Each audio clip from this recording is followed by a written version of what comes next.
বিজয় মিছিল নয়, পবিত্র জুম্মার নামাজের পর বিশেষ দোয়ার আহ্বান জানিয়েছেন বিএনপি চেয়ারম্যান তারেক রহমান।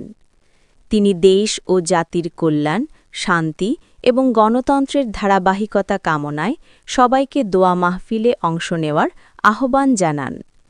এরই ধারাবাহিকতায় চকবাজার থানা ৩০ নং ওয়ার্ড বিএনপির সভাপতি মোহাম্মদ ফরিদউদ্দিন আহমেদ জুয়েল উদ্যোগে বিএনপি চেয়ারম্যান জনাব তারেক রহমান এবং ঢাকা ৭ আসনের নির্বাচিত এমপি হামিদুর রহমান হামিদ এর সুস্বাস্থ্য ও দীর্ঘায়ু কামনায় দোয়া ও মিলাদ মাহফিলের আয়োজন করা হয়।